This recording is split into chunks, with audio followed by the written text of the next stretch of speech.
All right, today we're going to do something a little different. We are diving into a single document, but it's a big one.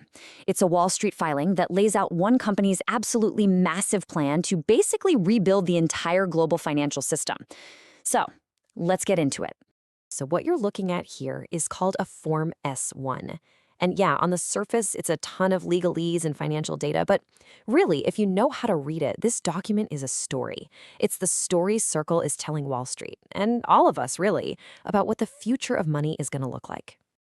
In that story, it all starts with their mission. I mean, look at this, to raise global economic prosperity through the frictionless exchange of value. This isn't just about building another payment app. They're telling you right from the jump, they want to fundamentally change how value moves around the entire planet. Now, of course, if you're going to build something brand new, you first have to convince everyone that the old thing is broken. So before Circle even gets to their solution, they spend a lot of time painting a picture of the problem with the financial world we all live in today. And according to them, our current financial system is basically running on ancient tech. Think about it. You can send an email to the other side of the world in a second for free. But sending money? That can still take days and cost a small fortune. Your money gets trapped in limbo, and you don't even know where it is. Circle's argument is that underneath all the shiny banking apps, the actual rails of finance are old, they're slow, and they are super expensive. And this slide just lays it all out, right? It's a perfect contrast.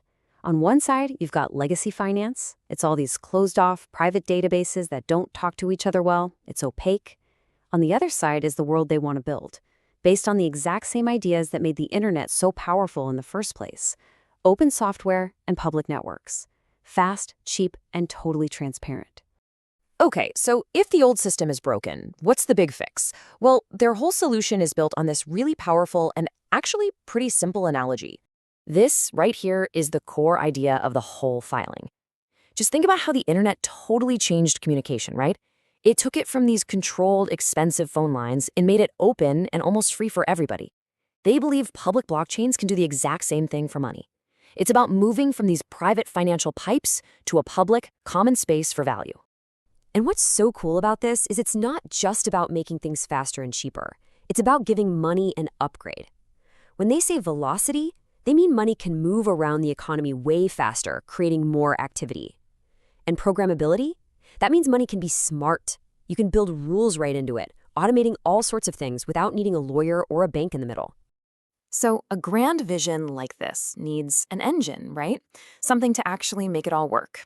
And for Circle, that engine is a very specific piece of technology they created called USDC. It's a payment stablecoin. Okay, let's break that down. A stablecoin is just a digital currency that's designed to hold a stable value. In this case, 1 USDC is designed to always be worth $1. And the reason it's stable is because for every single digital USDC out there, Circle holds a real US dollar, or something just as safe, in reserve. It's the bridge between the old money world and this new internet of value. And the process for making them is actually super straightforward. An institution, like a big company, sends Circle, say, 100 million US dollars. Circle puts that cash into its reserves, and then, poof, it creates 100 million USDC on a public blockchain. It's a clean one-for-one swap. And just so you know, we're not talking about some small-time experiment. Look at this number. There's over 60 billion of these digital dollars already out there, circulating around the world. The scale is already huge. But this number, this one is even more mind-blowing. $31 trillion in transactions. That tells you that this money isn't just sitting in a digital wallet somewhere. No way. It is moving. It's being used for a massive amount of economic activity, which Circle would argue is the ultimate proof that this thing has real, genuine utility. So you've got the tech, and it's being used at a massive scale. But, having a great product is one thing. How do you actually get the whole world to start using a new form of money? Well, that brings us to Circle's strategy for growth. It all comes down to this idea, the network effect. I mean, money is only useful because other people agree that it's useful, right? Your dollar has value because the coffee shop will accept it. Circle's entire goal is to make their digital dollar, USDC, just as common and just as accepted everywhere in the digital world. So how do they do that? Well, they're not trying to sign people up one by one. No, they're going straight to the top.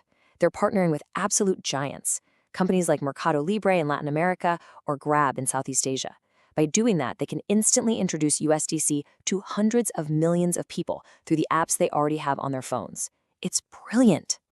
And the other part of the strategy is this. They're making it incredibly easy for any software developer in the world to build things with USDC.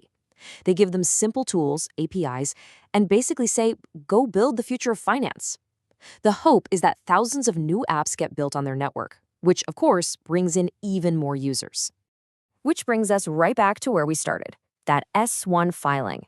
See, this whole thing, this plan to sell stock to the public, it's about way more than just raising a bunch of cash. By going public, by listing on the New York Stock Exchange, Circle is asking everyday investors to buy into this whole vision. They're making a bet and asking you to make a bet that this internet for money isn't just some niche crypto thing, but that it's the actual future of the entire financial system. And a huge part of their pitch to Wall Street, a huge part of the story they're telling, isn't just about making finance more efficient. It's about making it more inclusive. They argue that this new open system could potentially bring over 1 billion adults who are currently locked out of the banking system into the global economy. It's a pretty powerful idea. So in the end, that's what this whole document, this whole company really boils down to. It poses this one massive, multi-trillion-dollar question.